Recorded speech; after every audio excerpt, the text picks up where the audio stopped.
Graça e paz, irmãos. Nessa semana nós estivemos ministrando sobre o tema identidade cristã. Hoje estaremos concluindo esse assunto. Hoje nós trataremos um pouco mais sobre a nossa identidade cristã, falando sobre aquilo que Deus afirma ao nosso respeito, sobre a nossa identidade, sobre aquilo que a palavra fala ao nosso respeito. A Bíblia fala em Coríntios que no mundo há diversos tipos de vozes. As vozes dos homens, até a própria voz do diabo, mas nós precisamos permanecer firmes naquilo que Deus estabelece ao nosso respeito. Nós precisamos ouvir a voz de Deus sobre aquilo que Ele fala ao nosso respeito, de quem nós somos através da palavra. Lá em Mateus, no capítulo 16, Jesus Cristo ele desejou saber quem a multidão dizia que Ele era. Jesus Cristo também quis saber quem os discípulos diziam quem Ele era. E Jesus Cristo ficou com aquilo que Pedro confessou. Pedro confessou que tu és o Cristo, o Filho do Deus vivo. E Jesus Cristo ficou com essa convicção, porque vinha da parte do próprio Deus através do Espírito de Deus.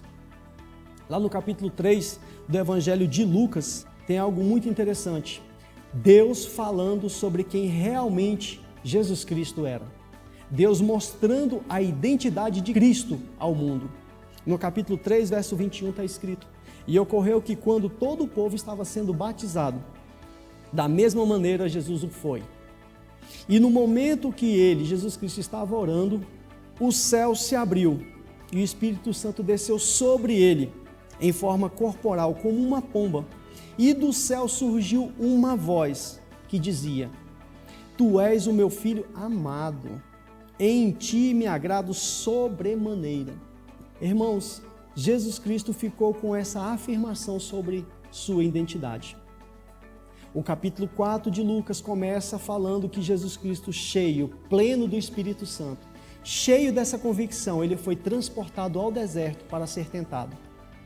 Perceba que não é pelo fato de estarmos cheios do Espírito Santo, de termos a consciência de sermos filhos, que o diabo vai deixar de lançar o engano e a dúvida. Lá no capítulo 4, no verso 3, o diabo tenta usar do engano e da dúvida para tirar Jesus Cristo da sua convicção. Mas isso não aconteceu.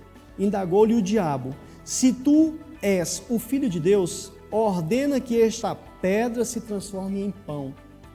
Da mesma maneira, no verso 9, o diabo tenta lançar o engano de novo.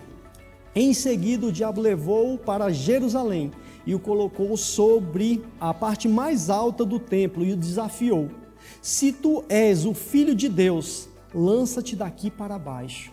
Irmãos, Jesus Cristo ele não teve dúvida. Ele repreendeu a Satanás. Ele permaneceu na autoridade que o seu Pai, Deus, o havia estabelecido. E assim somos nós, sobre as investidas do diabo através do engano. No capítulo 4, Jesus Cristo afirma, lá no verso 18, o Espírito do Senhor está sobre mim, porque me ungiu para pregar o Evangelho aos pobres. Ele me enviou para proclamar liberdade aos aprisionados e a recuperação da vista aos cegos, para restituir a liberdade aos oprimidos. Ou seja, Jesus Cristo declarou aquilo que ele ouviu da parte de Deus. Assim somos nós. Nós somos aquilo que a palavra de Deus diz. Medite nessa palavra. Amém.